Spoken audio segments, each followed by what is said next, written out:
இந்த தனியார் கம்பெனிக்காரன் பூரா அரசியல்வாதிகளோட பினாமி. அப்படி ஒரு கம்பெனியை நீங்கள் உள்ளே போய் பாருங்கள், அரசியல்வாதி வச்ச அப்போ கம்பெனி தான் அது. ஸ்டாலினின் குடும்பத்தை சேர்ந்தவர்கள் வைத்திருக்கும் கம்பெனி தான் அது. அதிலேயே வச்சு இவனுக்கு 30,000 28,000 30,000 சம்பளம் கொடுப்பதாக கணக்கில் எழுதிவிட்டு 10,000 12,000 பிச்சை போட்டுவிட்டு அவர்களை அவர்களுடைய வாழ்க்கையிலே விளையாடி கொண்டிருக்கிறார் ஸ்டாலின். எப்படி அடிக்கிறார்னா, எந்த மந்திரி கொள்ளையடித்த பணத்தை தனக்கு பங்கு கொடுக்கலையோ, தனக்கோ தன் குடும்பத்துக்கோ கொடுக்கலையோ அவங்க வீடு காலி.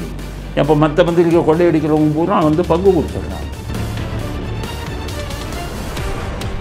செத்தவன் பேர் நீ கூட சொன்னதே உங்கள் அப்பா தானப்பா. உங்கள் அப்பா தான் செத்தவன் பேர் இருக்கட்டும், நான் கள்ள ஓட்டு போடணும்னு சொல்லி செத்தவன் பேர்லாம் நீக்காமல் வச்சிருந்தது யார்? தேர்தல் கமிஷன்கிறது என்ன? தேர்தல் கமிஷன் வேலையை செய்பவர்கள் எல்லாம் இங்கே மாநிலத்தில் இருக்கக்கூடிய அதிகாரிகள்.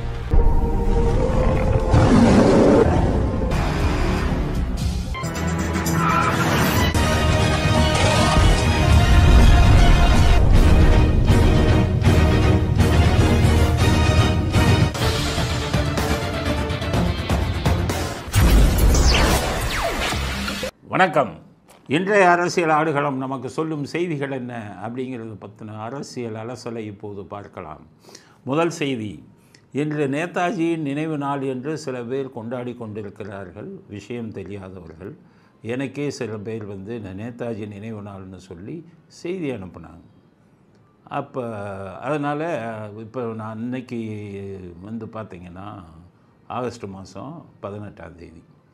இதே ஆகஸ்ட் 18ஆம் தேதி 1945 சுதந்திரம் ஆவதற்கு 2 வருஷத்துக்கு முன்பு. அப்போ என்ன பண்ணாங்கன்னு கேட்டிங்கன்னா, உலகம் முழுவதும் ஒரு செய்தி தீயாக பரவியது.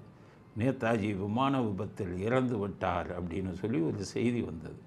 இந்தியாவில் இருக்கக்கூடிய அத்தனை பேரும் துக்கத்தில் ஆழ்ந்தார்கள்.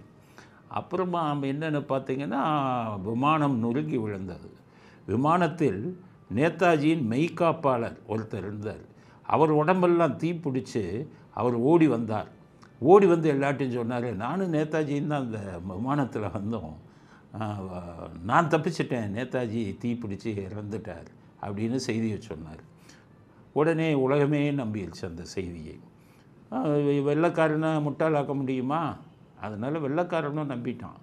அந்த என்ன விமானம் எரிஞ்சிருக்க அவருடைய மெய்காப்பாளரே உடம்பெல்லாம் தீப்பிடிச்சு சொல்கிறாரு நேதாஜி இறந்துட்டார் அப்படிங்கும்போது, அந்த விமானத்தில் வந்தவர்கள் யார் யாருன்னா, ஜப்பான் இராணுவ வீரர் ஒருத்தரும் அந்த விமானத்தில் வந்திருக்கார். அது முழுமையாக எரிந்து விட்டது. அப்போது எல்லோரும் என்ன சொல்லிட்டாங்க, இந்த எரிந்து போன இந்த பிணம் தான் நேதாஜி, ஜப்பான் இராணுவ வீரரோட பிணம் அப்படிங்கிறது பின்னாடி தான் தெரிய வந்தது. உடனே அந்த பிணத்தை அப்படியே எரித்து அதை அஸ்தியாக வச்சு இதுதான் நேதாஜி அஸ்தின்னு இன்றைக்கி வர ஜப்பானில் ஒரு புத்தர் கோயிலில் வச்சு பாதுகாத்துக்கிட்டு இருக்காங்க. வெக்கம் கெட்டவர்கள், அரசியல்வாதி அத்தனை பேருக்கு வெக்கம் கிடையாது. அதில் மத்திய அரசாங்கம் பணத்தை கொடுத்துக்கிட்டு இருக்காங்க. எல்லாருக்கும் நான் சொல்கிற விஷயம் தெரியும். ஆனால் வெக்கம் இல்லாமல் எல்லா அரசியல்வாதிகளும் நேதாஜி அஸ்தின்னு ஒரு ஜப்பான் இராணுவ வீரன் அஸ்தியை வச்சுருக்காங்க. இதை நான் சொல்லலை. முகர்ஜி கமிஷன் 2001 2002 அறிக்கை கொடுத்தாங்க. அதில் அந்த அஸ்தி நேதாஜி ஜப்பான் இராணுவ வீரர்களுடைய அஸ்தின்னு ஒரு பேரையே அந்த கமிஷனில் குறிப்பிட்டிருக்காங்க. அப்படி இருந்து எல்லாம் இது பண்ணி வச்சுக்கிட்டு இன்றைக்கி வராது அஸ்தின்னு சொல்லிக்கிட்டு இருக்காங்க. இதுக்கு இடையில் நேதாஜி ஆகஸ்ட் 18ஆம் தேதி தான் செத்தார் 1945 உலகமே நம்பிக்கொண்டிருக்கும்போது அந்த விஷயத்தை ஒரே ஒருவர் தான் ரகசியத்தை சொன்னார். யாருன்னு கேட்டிங்கன்னா, நம்ம ஜவஹர்லால் நேரு. அவர் தான் இங்கிலாந்து பிரதமருக்கு கடிதம் எழுதினார், கிளமெண்ட் அட்லிக்கு. இவர் ஆகஸ்ட் 18க்கு அப்புறம் 1 மாதம் 2 மாதம் கழித்து ரகசிய கடிதம் எழுதினார். அதில் தான் அவர் சொன்னார், நேதாஜி சாகவில்லை, அவர் இதில் ரஷ்யாவில் உள்ள மன்சூரிங்கிற இடத்துல பதுங்கி இருக்கிறார், அதற்கான ஆதாரம் எனக்கு இருக்கிறது, விடாதீங்க, அவரை பிடித்து கொள்ளுங்கள்னு கடிதம் எழுதினார். இவர் நேரு எழுதின கடிதம் அதில் என்ன வாசகம் இருந்தது என்பதை நேரு இறந்ததுக்கப்புறம் அவர் உதவியாளர் ஷியாம்லால் ஜெயின்னு கோஸ்லே கமிஷனில் சாட்சியம் கொடுத்துருக்காரு. அதுக்கான ஆதாரமெல்லாம் இருக்குது. இதில் அப்போ என்னென்னு பார்த்திங்கன்னா, இது ஒன்று என்னென்னா, நேரு எழுதின கடிதம் அவர் இதில் மன்சூரிங்கிற இடத்துல ஒளிந்திருக்கிறாருங்கிறது அவர் எழுதின கடிதம், அவர் உயிரோடு இருந்தாருங்கிறதுக்கு ஆதாரம்.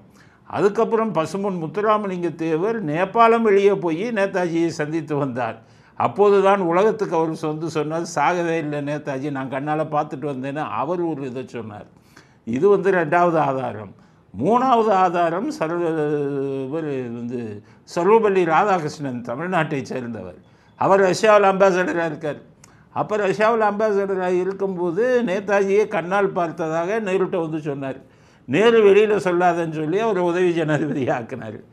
அதுக்கப்புறம் தன்னுடைய தங்கையான விஜயலட்சுமி பண்டிட்டை அம்பாசடராக போட்டார் ரஷ்யாவுக்கு நேரு. அவங்களும் அங்கே நேதாஜியை ரஷ்யா ஜெயிலில் பார்த்துட்டு உண்மையை சொன்னாங்க அவருடைய அண்ணன்ட்ட. அவர் தானே வில்லனு, அவர் தானே கொல்ல சொன்னது. நேருகிட்ட சொல்கிறாங்க, நேரு வெளியில் சொல்லாத அப்படின்னு நிறுத்தி வைத்து விட்டார்.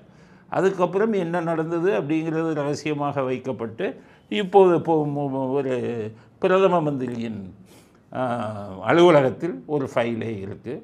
அவர் ரஷ்ய ஜனாதிபதி, ரஷ்ய சர்வாதிகாரி ஸ்டாலினால் கழுத்து நெரிக்கப்பட்டு கொல்லப்பட்டார் அப்படிங்கிற ஆதாரத்தோட ஃபைல் இருக்குது. ஃபைல் நம்பர்லாம் இருக்குது. சுப்பிரமணிய சாமி அந்த ஃபைல் இதெல்லாம் வெளியில் சொல்லிட்டார். அப்போ அவர் எந்த நாள் அவரை கொன்னாங்க ஸ்டாலின் அப்படிங்கிறதுக்கான ஆதாரங்கள், அந்த டேட்டு கிடைக்கல. ஆனால் அவர் கொல்லப்பட்டது ரஷ்ய சிறையில் ரஷ்ய சர்வாதிகாரி ஸ்டாலினாலுங்கிறதுக்கு ஆதாரம் இருக்குது. ஆக நம்ம இந்தியாவுக்கு எத்தனையோ பேர் சுதந்திரத்துக்காக பாடுபட்டாங்க, சில பேர் உயிர் தியாகமெல்லாம் பண்ணாங்க. ஆனால் நேதாஜி விஷயத்தில் நடந்த கொடூரம் என்னென்னா, நம்பிக்கை துரோகத்தால் அவர் எதிரிகளுடன் கூட்டணி சேர்ந்து கொண்டு நமது தலைவர்களே, நமது நாட்டின் தலைவர்களே அவரை கொன்றிருக்கிறார்கள். அவர் எந்த நாளில் இறந்தாருங்கிறது யாருக்குமே தெரியாது. நினைவு நாள் என்பது இல்லாத ஒரே தலைவர் நேதாஜி தான். இதுதான் நடந்த உண்மை. இதற்கான வில்லன்கள் எல்லாம் நம்ம நாட்டில் பெரிய பெரிய பதவியில் இருந்துட்டு போயிட்டாங்க. வில்லன்கள் பூரா இதற்காக உயிர் தியாகம் செய்தவர்களுக்கு எந்த ஒரு இதுவும் கிடைக்கல. இன்றைக்கி கருணாநிதி மாதிரி மூன்றாந்திர ஆளுகளுக்கு போய் செலவச்சுக்கிட்டு இருக்காங்க. எவ்வளோ மாதிரி ஈவேராங்கிற ஒரு மோசமான ஆளுக்கு தமிழ்நாட்டில் செலவச்சுக்கிட்டு இருக்காங்க. இறந்த நாளே எதுன்னு தெரியாமல் இருந்த சுதந்திரத்துக்காக வெள்ளையனுடன் மோதி வெள்ளையனை முட்டாளாக்குறதுனா எவ்வளோ பெரிய கஷ்டம். தன்னுடைய உதவியாளரை அவரே அது பண்ணி நீயும் நெருப்பில் எரிஞ்சு அவங்கள வெள்ளையர்கள் அப்போ தான் நம்புவாங்கன்னு சொல்லி அரேஞ்ச் பண்ணியிருக்காரு. வேறு எந்த மெய்காப்பாளராக இருந்தாலும் பிளேன் ஆக்சிடெண்ட்டில் சேர்ந்து விழுந்து உடம்பெல்லாம் நெருப்பி எரிவதற்கு ஒத்துக்கொள்வார்களா? அப்படிப்பட்ட மெய்காப்பாளர் இருந்து உலகத்தை முட்டாளாக்கினார். அதனால் இன்றைக்கி அவருக்கு நினைவு நாள் என்பது கிடையாது. என்றுமே ஆகஸ்ட் 18 1945 நினைவு நாள், நேதாஜியின் நினைவு நாள்னு யாரும் கொண்டாட வேண்டாம். நேதாஜி வெள்ளையர்களை முட்டாளாக்குவதற்காக, தான் இறந்து விட்டோம் என்பது சொல்லி ஏமாற்றுவதற்காக நடித்த நாடகம்தான் அந்த விமான விபத்து. ஆயிரக்கணக்கான ஆதாரங்கள் வந்துவிட்டன. அதனால் ஜனவரி 21 நேதாஜியின் பிறந்த நாள். அன்னைக்கு நம்ம எல்லாம் கொண்டாடுவோம். ஆனால் ஆகஸ்ட் 18 அப்படிங்கிறது நேதாஜியின் இறந்த நாள் அல்ல. இறந்த நாளே என்னவென்று உலகத்துக்கு தெரியாமல் உயிர் தியாகத்தை செய்தவர் நேதாஜி. அதனால் யாரும் அவருக்கு நினைவு நாள் இன்றைக்கு அப்படிங்கிற விஷயத்தை யாரும் கொண்டாட வேண்டாம் அப்படிங்கிறத முதல் கருத்தாக பதிவு செய்ய விரும்புகிறேன். அடுத்தது திருமாவளவன். அவருடைய நோக்கம் வெட்ட வெளிச்சமாகிவிட்டது. ஒடுக்கப்பட்டவர்களுக்காக நான் கட்சி ஆரம்பித்தேன்னாரு. ஒடுக்கப்பட்டவர்களுக்கு நம்பிக்கை துரோகம் செஞ்சிருக்காரு நேற்று அவர் பேசின ஒரு பேச்சில். திருமாவளவன் ஒடுக்கப்பட்ட மக்களுக்காக அவர் கட்சி ஆரம்பித்ததுங்கிறது அப்பட்டமான பொய். அவர் என்ன செய்கிறார் என்றால், அந்த பட்டியலினத்து மக்களுக்கு உள்ளேயே, அந்த பட்டியலினத்து மக்களுக்குள்ளேயே ஜாதியை பார்த்து கட்சி நடத்துகிறாருங்கிறது தான் உண்மை. அவர் தன்னுடைய ஜாதியை பார்க்குறார் பட்டியலினத்து மக்களுக்குள்ள. அதனால தான் இந்த துப்புரவு பணியாளர்கள் இவங்களுக்கு அவர்கள் பட்டியலினத்து இதில் வேறு ஜாதியை சேர்ந்தவர்கள் என்ற ஒரு வேறுபாடை பயன்படுத்தி இன்றைக்கி சொல்லியிருக்காரு, தூய்மை பணியாளர்களுக்கு பணி நிரந்தரம் என்பது தேவையில்லை, அதை நான் எதிர்க்கிறேன்னு சொல்லியிருக்கேன். இந்த வீடியோவை பாருங்கள். குப்பையை அள்ளுகிறவர்களை பணி நிரந்தரம் செய்து அந்த தொழிலையே நீங்கள் செய்து கொண்டிருங்கள் என்று சொல்லுவது எந்த வகையிலும் ஏற்புடையதல்ல. அதிலிருந்து மீள வேண்டும் என்பதுதான் நம்முடைய போராட்டம். எவ்வளோ பெரிய நம்பிக்கை தருவோம் பாருங்க.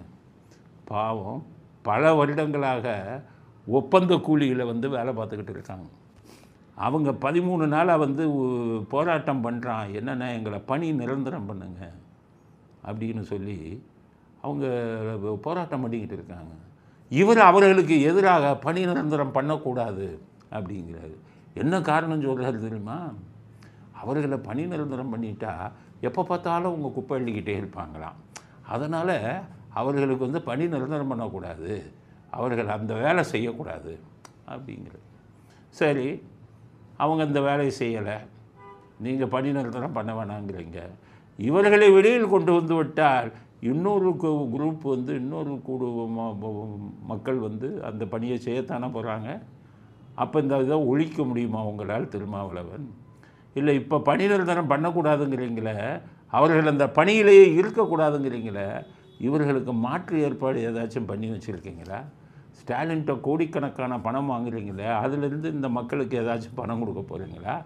இவர்களுக்கு வேறு தொழில் எதையாவது அமைத்து கொடுப்பதற்கு உங்களுக்கு சக்தி இருக்கிறதா? ஆக ஏழை மக்கள், நாங்கள் வந்து அவர்கள் ஜாதி ரீதியாக பார்க்கவே இல்லை. துப்புரவு தொழிலாளர்களை ஏழையாக பார்க்கிறோம். துப்புரவு தொழிலாளர்கள்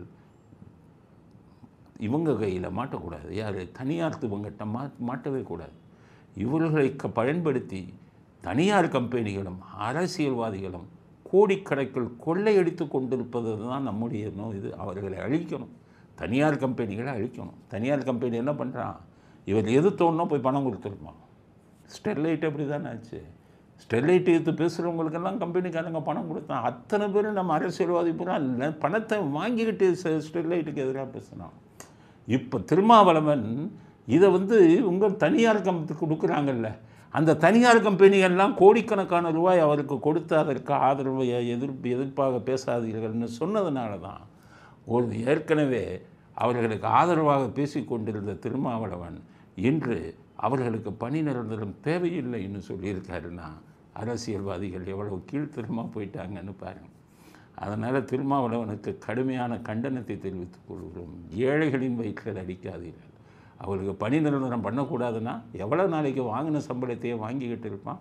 அவனுக்கு சம்பள உயர்வுங்கிறது இல்லை, பணி நிரந்தரங்கிறது இல்லை. ஒரே நாளில் வேலையை விட்டு தூக்கிடுவான் தனியார் கம்பெனிக்காரன். இந்த தனியார் கம்பெனிக்காரன் பூரா அரசியல்வாதிகளோட பினாமி. அப்படி ஒரு கம்பெனியை நீங்கள் உள்ளே போய் பாருங்கள், அரசியல்வாதி வச்ச அப்போ கம்பெனி தான் அது. ஸ்டாலினின் குடும்பத்தை சேர்ந்தவர்கள் வைத்திருக்கும் கம்பெனி தான் அது. அதிலேயே வச்சு இவனுக்கு 30,000, 28,000, 30,000 சம்பளம் கொடுப்பதாக கணக்கில் எழுதிவிட்டு 10,000ஐயும் 12,000ஐயும் பிச்சை போட்டுவிட்டு அவர்களை வந்து அவர்களுடைய வாழ்க்கையிலே விளையாடி கொண்டிருக்கிறார் ஸ்டாலின். இதை வந்து ஆதரித்து பேசும் திருமாவளவனுக்கு இனிமேல் ஒடுக்கப்பட்ட மக்களை பற்றியெல்லாம் பேசுகிறதுக்கு எந்தவித தகுதியும் கிடையாது. கடுமையான கண்டனத்தை திருமாவளவனுக்கு எதிராக தெரிவித்துக் கொள்கிறோம் அப்படிங்கிறது அடுத்த கருத்து. இவருக்கு பிறந்தநாள் வேறு, அவருக்கு பிறந்தநாள் வந்துருச்சுன்ட்டு இவர் போகிறார். நம்ம ஜால்ரா கமலஹாசன் அப்போ இருக்கார், பிறந்தநாள் வாழ்த்து. போனோன்னே பார்த்தீங்கன்னா அந்த இப்போ ஃபோட்டோவை பாருங்கள், பெரிய செயின், இவ்வளோ முரட்டு செயின், இந்த தாதாக்கள்லாம் போட்டுருப்பான். பார்த்திங்கன்னா அது ஒரு 2 கிலோ இருக்கும், 3 கிலோ இருக்கும், அப்படி செயின் போட்டுருவான். அவன்லாம் தாதா. அதே மாதிரி ஒரு செயினை திருமாவளவனுக்கு போகிறார்.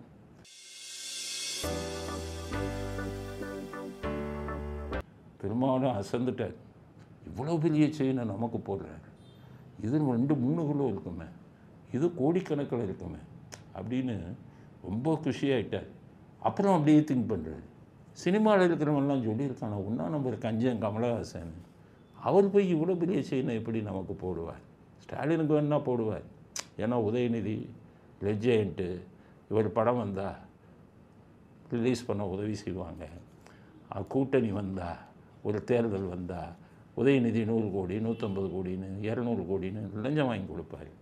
அவங்களுக்கு வந்து 2 கிலோ 3 கிலோன்னா போட்டுருவார், ஸ்டாலினுக்கோ உதயநிதிக்கோ. திருமாவளவனால் அவருக்கு என்ன லாபம்? அதனால் அவருக்கு போய் செயின் இவ்வளோ பெருசாக போட்டாரான்ட்டு திருமாவளவன் மெதுவாக பக்கத்தில் கேட்டிருக்காரு, அண்ணே இது தங்க செயினா அப்படின்னு. அதுக்கு அவர் சொல்லியிருக்காரு, உங்கள்கிட்ட மட்டும் உண்மையை சொல்கிறேன், பார்க்குறவங்க தங்க செயின்னு நினைக்கட்டும், இது வந்து வெள்ளி செயின், மேலே தங்க முலாம் பூசி இருக்குது, அப்படின்னு இருக்கார். அதோட திருமாவளவன் ஒரு இதாகிட்டு, என்னடா எதுலையாச்சும் கிலோ தங்கம் கிடைக்கும்னு நினச்சா வெள்ளி செயினை போய் இதை போய் போட்டிருக்காரு அப்படின்னு சொல்லி அப்போ தான் கமலஹாசனை அவர் புரிந்து கொண்டு இருக்கிறார். அப்போ கமலஹாசனை பேச சொல்கிறாங்க.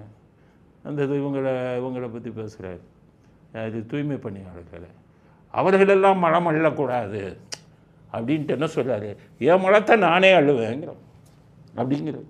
என்கிட்ட மலஹாசன் சொன்னேன்னா சந்தோஷம், சபாஷ், நான் தான் அது. அங்கே தாத்தா அதை அள்ளுவார், நானும் சேர்ந்து அள்ளுவேன். ஆனால் உனக்காக அள்ள மாட்டேன், எனக்காக அள்ளுவேன். ஸோ நாட்டு மக்களுக்கு இவர்கள் சொல்லும் செய்தி என்னென்னா, சுதந்திரத்துக்கு முன்னாடி நம்ம தலைவர்கள்லாம் என்ன பண்ணுவாங்க தெரியுமா, அவங்க மலத்தை அவங்களே ஒரு இதை வச்சுக்கிட்டு சட்டியை வச்சு தூக்கிட்டு போவாங்க. சுதந்திரத்துக்கு முன்னாடி காந்தி இவங்கள்லாம் அந்த நிலைமைக்கு 1944 45 இருந்த நிலைமையை இப்போ இன்னைக்கு கொண்டு வரணும் அப்படின்னு நினைக்கிறார் கமலஹாசன். அதனால் துப்புரவு பணியாளர்கள்னால் அவங்கள யாரையுமே வேலை செய்யக்கூடாது, வேலையே செய்ய விடக்கூடாது. சென்னை நாரி போகணும், இதை போகணும், அவங்கவுங்களுக்குன்னு ஒரு தொழில் இருக்குது, வறுமையின் காரணமாக அவங்க செய்கிறாங்க. அதை வச்சுக்கிட்டு அவங்கள ஜாதியை உருவாக்கிட்டான் இந்த அரசியல்வாதி பூரா. அதை ஜாதி இதாகி ஊரை குட்டிச்சவராக்கி தமிழ்நாட்டையே எல்லாத்தையும் எல்லாமா எங்கேயோ போயிட்டு இருக்குது. வெளிநாடுகள் எல்லாம் அட்வான்ஸாக போயிட்டு இருக்குது. அமெரிக்காவில் மெக்சிகோக்காரன் வந்து தான் இந்த வேலையெல்லாம் செய்வான். காரணம் வறுமை. அப்படித்தான் இங்கேயும் நடந்து கொண்டு இருக்கிறது. கமலஹாசனும் திருமாவளவனும் சேர்ந்து எல்லாத்தையும் மாற்றி அவன் அள்ளுன்னு கொண்டு வந்துடுவாங்கன்னு நினைக்கிற இந்தியாவிலேயே முதல் மாநிலமாக. இப்படிப்பட்ட கேவலமான அரசியல்வாதிகள் நம் நாட்டில் தமிழ்நாட்டில் இருப்பது மிக கேவலம். இந்த மாதிரி சிந்திக்க தெரியாதவர்களாக இருக்கிறார்கள். இவங்களுக்கு எப்படி புத்தி சொல்வது அப்படிங்கிறத கமலஹாசனுக்கும் கண்டனத்தை ஒழுங்காக வேலை செஞ்சுக்கிட்டு இருக்கிறவங்க கெடுக்காதீங்க. நீங்கள் வேணும்னா காந்தி மாதிரி உங்கள் இதை நீங்களே அள்ளிட்டு போங்க. கமலஹாசன் உங்கள் வீட்டில் மட்டும் அள்ளிட்டு போங்க.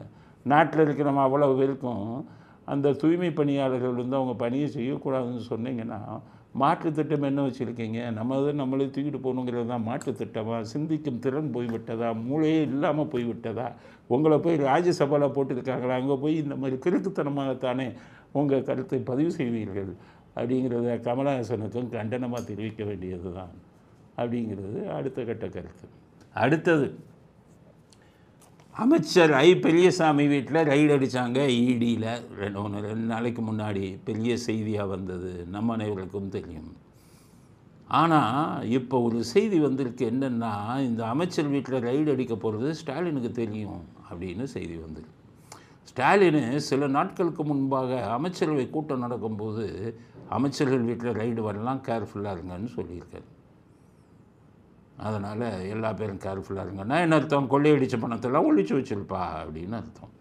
ஆனால் என்ன விஷயம் அப்படின்னு பார்த்தீங்கன்னா, இந்த ரைடை ஏற்பாடு பண்ணுறதே ஸ்டாலினாக உங்கள் குடும்பத்தாரும் தான். இப்போ சபரீசன் தான் பெரியசாமி மேலே ஈடி ரைடை தூண்டி விட்டது. இவர்கள் செல்வாக்கை பயன்படுத்தி இவங்களே போட்டு கொடுக்குறாங்க. சீனியர் மந்திரிகளை பூரா காலி பண்ணணும். துரைமுருகன் வீட்டில் ரைடு வந்தது, ஏவா வீட்டில் ரைடு வந்தது, இப்போ பெரியசாமி வீட்டில் ரைடு வந்தது. அத்தனைக்கும் காரணம் ஸ்டாலின் குடும்பத்தாரும் அப்படிங்கிறது தான் முக்கியமான செய்தி. இது தெரியாமல் அவருக்கு முன்னாடி தெரிஞ்சிருச்சு அப்படின்னா என்ன அர்த்தம்? ஆனால் அதே சமயத்தில் பாஜகவுக்கும் ஸ்டாலினுக்கும் ஈடி ரைடுக்கும் ஸ்டாலினுக்கும் ஒரு பெரிய நெருக்கம் உண்டு. என்ன பாஜக என்ன பண்ணுறாங்க, மந்திரியை விடாக தான் அடிக்கிறாங்க. இப்போ டெல்லி இருக்காங்களே, டெல்லி முதலமைச்சர் அரவிந்த் கெஜ்ரிவால் அவரையே ஈடி போய் ரைடு அடித்து கைது பண்ணாங்க. ஆனால் தமிழ்நாட்டில் ஸ்டாலின் வீட்டில் ஏன் ரைடு வர மாட்டேங்குது? ஸ்டாலினை ஏன் கைது பண்ண மாட்டேங்கிறாங்க? உதயநிதி வீட்டில் ஏன் ரைடு வரல? உதயநிதி ஏன் கைது பண்ண மாட்டேங்கிறாங்க? சபரீசன் இதுவே ராக்கெட் டெக்னாலஜி போகிறாரு, லட்சக்கணக்கான கோடி, எலான் மாஸ்கோட போய் போட்டி போடுறாரு, அவர் வீட்டில் ஏன் ரைடு வரல? ஸ்டாலின் வீட்டிலும் ஸ்டாலின் குடும்பத்தின் வீட்டிலும் ரைடு ஈடியோ இன்கம் டேக்ஸோ அடிக்கிறது இல்லை. ஆனால் அவருடைய அமைச்சர் வீட்டில் மட்டும் அடிக்கிறாங்கன்னா அப்போ ஸ்டாலின் சொல்லி தான் அவங்க அடிக்கிறாங்க. ஸ்டாலினுக்கு ஈடிக்கும் ஏதோ அண்டர்ஸ்டாண்டிங் இருக்குங்கிற சந்தேகம் எல்லோருக்கும் வருமா இல்லையா? அதனால் பாஜகவுக்கு சொல்கிறேன், எங்களுக்கும் திமுகவுக்கும் மறைமுக கூட்டணி இருக்குதுன்னு நான் சொல்கிறதுக்கு காரணமே இதுதான். உண்மையிலே அப்படி கூட்டணி இல்லைன்னா ஈடியை ரைடை ஸ்டாலின் வீட்டில் அடிங்க, உதயநிதி வீட்டில் அடிங்க, சபரீசன் வீட்டில் அடிங்க. அரவிந்த் கெஜ்ரிவால் வீட்டில், டெல்லி முதலமைச்சர் வீட்டில் அடித்த நீங்கள் ஏன் இங்கே பயப்படுறீங்க? உங்கள் 2 பேத்துக்குள்ள அண்டர்ஸ்டாண்டிங்காங்கிறது தான் கேள்வி.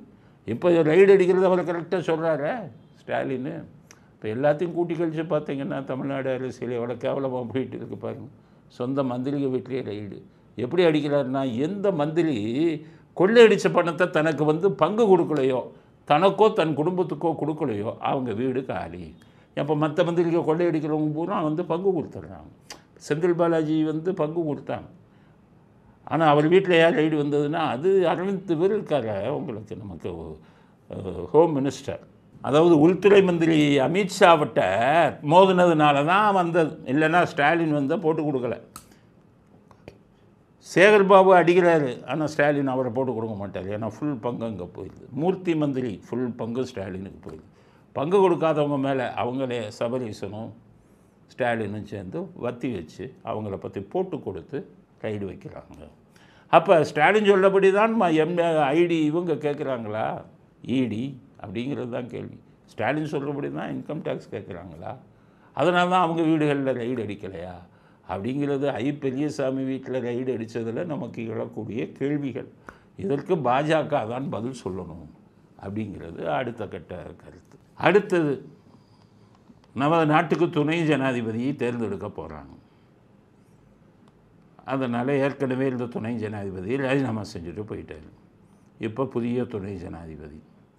அதில் இவங்க என்ன நினச்சிருக்காங்க, நம்ம பிஜேபி, நம்ம தமிழ்நாட்டை சேர்ந்த பிஜேபி தலைவர்களில் ஒருவர் இப்போ கவர்னராக இருக்கார் மகாராஷ்டிராவில், சிபி ராதாகிருஷ்ணன், அவரை தேர்ந்தெடுக்கலான்னு முடிவு பண்ணியிருக்காங்க.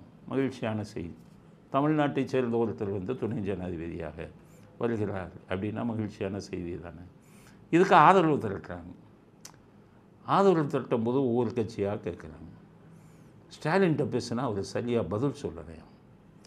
ஏன்னு கேட்டிங்கன்னா, எப்போ பார்த்தாலும் இவரும் உங்கள் அப்பாவும் தமிழன்னு பேசுவாங்க. ஆனால் தமிழன் ஜனாதிபதியாக அவங்களுக்கு பிடிக்காது. கருணாநிதிக்கு அப்துல் கலாமை ஜனாதிபதி ஆக்குறோம் அப்படின்னு சொல்லி அங்கேருந்து டெல்லியில் கேட்கும்போது பார்க்காதீங்க என்ன, ஏன்னா அறிவாளி அவர், இது பூரா 4ஆம் கிளாஸ் 5ஆம் கிளாஸ், இவர் வந்தால் நம்ம பேச்சை கேட்க மாட்டாருன்னு அப்துல் கலாமை, தமிழ்நாட்டை சேர்ந்த அப்துல் கலாமை ஜனாதிபதி ஆவதற்கு எதிர்ப்பு தெரிவித்தவர் கருணாநிதி. அதே மாதிரி நம்ம தமிழ்நாட்டில் இப்போ சிபி ராதாகிருஷ்ணனை போடுறாங்கன்னா ஆதரவு தெரிவிக்கணும்ல. உண்மையான தமிழ் மேலே, தமிழ்நாட்டு மேலே பற்று இருந்தால். ஆனால் அவங்களுக்கு முன்னாடியெல்லாம் பார்த்தீங்கன்னா சஞ்சீவ ரெட்டின்னு சொல்லி ஆந்திராவை சேர்ந்தவங்களை நிறுத்தினாங்க இந்திரா காந்தி இருக்கும்போது. அப்போ விவி கிரின்னு தமிழ்நாட்டை சேர்ந்தவங்கள நிறுத்தினாங்க. இந்த பூரா சஞ்சீவ ரெட்டிக்கு தான் ஓட்டு போட்டான் திமுக காரன் பூரா கருணாநிதி. காரணம் ஓங்கோல் பாசம். அவர் ஓங்கோல் சேர்ந்தவர் சஞ்சீவ ரெட்டி. விவி கிரி நம்ம தமிழ்நாட்டை சேர்ந்தவர்னு சொன்னாங்க, தமிழ்நாட்டில் இருந்தவர். அவர்கள் தமிழர்களுக்கு எதிராக தானே ஓட்டு போடுவாங்க. அதனால் இப்போ திமுக அறிவாலயத்தில் என்ன பேசிக்கிட்டு இருக்காங்கன்னா, சிபி ராதாகிருஷ்ணன் போடக்கூடாது நம்ம. அப்போ நம்மளே ஒரு ஆளை நிறுத்துவோம். யாரை நிறுத்துவோங்கும்போது அப்பழுக்கற்ற ஒரு ஆளை ஸ்டாலின் சொல்லியிருக்காரு. இவரை நிறுத்துவோம். உடன்பிறப்புக்கள்லாம் தலையாட்டிட்டு வெளியில் தலையில் வச்சுக்கிறாங்க. ஒரு நல்ல ஆள் கிடைக்கல. திருச்சி சிவாவை போய் நிறுத்துகிறாங்களே, அவர் சிக்கன் எடுத்துக்கிட்டு தண்ணி அடிச்சுக்கிட்டு ஒரு பெண் எம்பி மடியில் படுத்துக்கிட்டு ஃபோட்டோ வீடியோ எடுத்து ஊர் பூரா அனுப்பிக்கிட்டு இருந்தால கொண்டு போய் துணை ஜனாதிபதியாக நிறுத்தலாமா அப்படின்னு நம்ம உடன்பிறப்புக்களே பாருங்கள். ரோஷன்லாம் உடன்பிறப்பு சில பேர் இருக்கான், அதை கேட்டிருக்கான். இன்னொருத்தன் சொன்னால் அதை விட நம்ம பாகிஸ்தானுக்கு ஆதரவாக பேசினார் இருந்தார். பாகிஸ்தான் தீவிரவாதிகள் தான் அந்த தாக்குதலை நடத்தினார்களா காஷ்மீரில் அப்படின்னு கேள்வி கேட்டு வராச்சு. தேசப்பற்றும் இல்லை, நல்ல குணமும் இல்லை, எல்லா யோகியத்தனத்தையும் பண்ணவர், திராவிடத்துக்கு இதானவர். அவரை கொண்டு போய் உதவி ஜனாதிபதிக்கு நிறுத்துவதாக ஸ்டாலின் முடிவெடுத்திருப்பதற்காக அவங்களே பேசிக்கிறாங்க. சரி, உடன்பிறப்பு ஓட்டுகளே திருச்சி சிவாவுக்கு விழுகாது, தோற்றுருவாருன்னு தெரியும். இருந்தாலும் அவங்க கட்சியில் யோகியர்கள் இல்லை அப்படிங்கிறது தான் திருச்சி சிவாவை துணை ஜனாதிபதிக்கு நிறுத்துறதுலேருந்து தெரியுது. அதனால் இந்த கூட்டத்தை பற்றி புரிஞ்சுக்கங்க. எவனுக்குமே தமிழன்கிற உணர்வே கிடையாது. உனக்கு ஓங்கோல் பாசம்தான். அந்த 1900 நான் சொல்கிறது 66களில் சொல்கிறேன். 66ல் 66, 67களில் ஜனாதிபதிக்கு போட்டி நடக்கும்போது விவி கிரியை ஆதரிப்பதற்கு பதிலாக சஞ்சீவ ரெட்டியை ஆதரித்தவர் கருணாநிதி. அவருடைய வாரிசான ஸ்டாலினும் தமிழர்களுக்கு எதிராக, தமிழ்நாட்டுக்கு எதிராகத்தான அத்தனை முடிவுகளையும் எடுப்பார்கள். சிபி ராதாகிருஷ்ணனுக்கு இவர்கள் நிச்சயம் வாக்களிக்க மாட்டார்கள். அதனாலும் சிபி ராதாகிருஷ்ணன் ஜெயித்து துணை ஜனாதிபதியாக ஆகப்போவது உறுதி அப்படிங்கிற கருத்தையும் அடுத்த கருத்தாக பதிவு செய்ய விரும்புகிறோம். உறவினர்கள் வீட்டில் ரெய்டு என்று தெரிந்ததும் பாஜக காலில் விழுவதற்கு நாங்கள் என்ன எடப்பாடி பழனிசாமியான்னு கேட்கிறார் ஸ்டாலின். உறவினர் வீட்டில் ரெய்டுன்னு ஒன்று ஓடி வந்து கூட்டணியில் சேர்ந்து நாங்கள் என்ன பழனிசாமியா? எடப்பாடி சொந்த உறவினர்கள் வீட்டில் ரெய்டாம். அதுக்கு பயந்துக்கிட்டு தான் பிஜேபியோட கூட்டணி வச்சாராம். இவங்க வந்து யோகிங்க 1976 உள்ளே போட்டு கையை காலை ஒடிச்சாங்களே. அதுக்கப்புறம் கருணாநிதி போய் இந்திரா காந்தி காலில் விழுந்து 79 கூட்டணி சேர்ந்தவர் கருணாநிதி. இந்த லட்சணத்தில் இவர் ரைடர் சொன்ன காலில் விழுந்ததை பற்றி பேசுகிறாரு ஸ்டாலின். 1999 பிஜேபி வந்து ஆட்சி அமைக்க போனாங்க. உடனே முரசொலி மாறம் போய் நம்ம செஞ்சுருக்கிற அயோக்கியத்தனத்துக்கு நம்ம நல்லா யூஸ் பண்ணுங்கள். 96 உங்கள் ஆட்சியில் நம்ம செஞ்ச அயோக்கியத்தனத்துக்கு பிடிச்சி இந்திராந்தி மாதிரி வதப்பாங்கப்பான்னு சொல்லி பாஜக காலில் விழுந்து பாஜகவோட கூட்டணி சேர்ந்த ஆளுங்க இவங்க.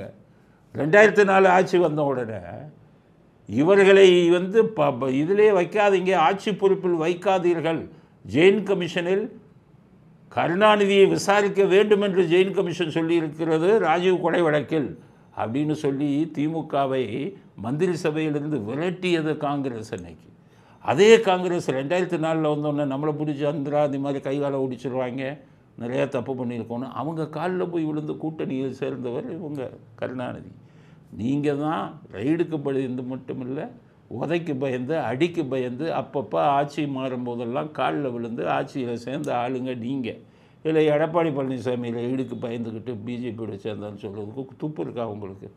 துப்பு இருக்கா? சரி, அவருக்கே அப்படி ரைடுக்கு பயந்து சேர்றாருன்னு வச்சுக்கோங்க. நீங்கள் எப்படி நீங்கள் ரைடுன்னு சொன்ன நிர்மலா சீதாராமனை போய் காலில் விழுந்தீங்களே டெல்லி ஏர்போர்ட்டில் வெக்கமா இல்லை? விழுந்தீங்களா இல்லையா? ஆக முதுகெலும்பு இல்லாதவர்கள் நீங்கள். மைக்கு கிடைச்ச உடனே பெரியது இவர் அவர் பேர் என்ன, நம்ம தேர்தல் கமிஷனுக்கு சில கேள்விகளை கேட்டிருக்காரு. 6 கேள்வியோ 7 கேள்வி கேட்குறாரு ஸ்டாலின்.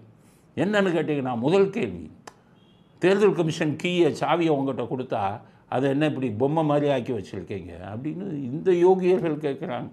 தன்னாட்சி பெற்ற தேர்தல் ஆணையத்தை கீ கொடுத்தா ஆடுற பொம்மையாக மாற்றிட்டாங்க.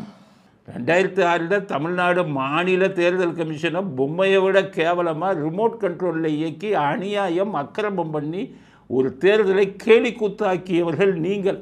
நீங்கள் போயிட்டு மத்திய தேர்தல் கமிஷனை பொம்மை மாதிரி வச்சுருக்காங்கன்னு பேசுகிறதுக்கு ஸ்டாலின் மனசாட்சி இருக்கா அவங்களுக்கு? என்னென்ன அநியாயம் பண்ணீங்க தேர்தல் கமிஷனை ஒருத்தர் வேண்டியவரை வச்சுக்கிட்டு, என்னென்ன அக்கிரமம் பண்ணீங்க. நீங்கள்லாம் தேர்தல் கமிஷனை வந்து பொம்மை மாதிரி வச்சுருக்கான்னு பேசலாமா? அருகதை இருக்கா? ஏன் வந்துக்கிட்டு செத்தவன் இதெல்லாம் இப்போ பேரை நீக்கலைன்னு நம்மளை பார்த்து கேட்குறாரு. செத்தவன் பேர் நீக்கூடாதுன்னு சொன்னதே உங்கள் அப்பா தானப்பா. உங்கள் அப்பா தான் செத்தவன் பேர் இருக்கட்டும், நான் கள்ள ஓட்டு போடணுன்னு சொல்லி செத்தவன் பேரெல்லாம் நீக்காமல் வச்சுருந்தது யார்? தேர்தல் கமிஷனுங்கிறது என்ன? தேர்தல் கமிஷன் வேலையை செய்பவர்கள் எல்லாம் இங்கே மாநிலத்தில் இருக்கக்கூடிய அதிகாரிகள்.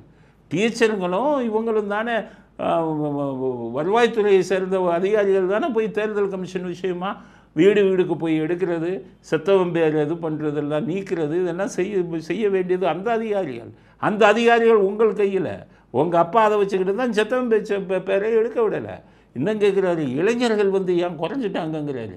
நீங்கள் தான் அதிமுக வீட்டில் இருக்கிற இளைஞர்கள்னால் பேரை எடுக்க விடுறது இல்லையே, செய்கிறது இல்லை. யார் அக்கிரமம்? நீங்கள் தானே.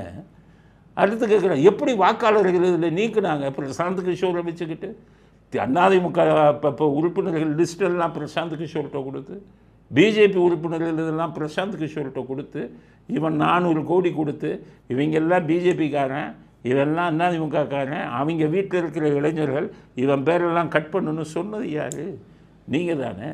அதிகாரிகள் போகிறவன்ட்டு அதிமுகக்காரன் வீட்டில் இளைஞர்கள் இருந்தால் சேர்க்காத அப்படின்னு சொல்லி இளைஞர்கள் பேரை சேர்க்காமல் பண்ணின சதிபூரா நீங்கள் தானே. என்ன யோகியர் மாதிரி பேசிக்கிட்டு இருக்கீங்க ஸ்டாலின். அதைத்தான் இந்த தேர்தல் கமிஷனை பார்த்து கேள்வி கேட்குறதுக்கு உங்கள் அப்பாவுக்கோ உங்களுக்கு யோகியதை இருக்கா?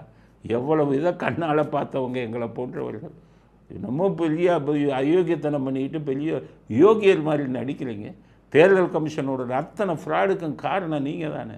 உங்களால் தான் அது பண்ண முடியலை. ஏன் மாநில தேர்தல் கமிஷனில் எல்லாத்தையும் சேர்க்குறீங்கல்ல?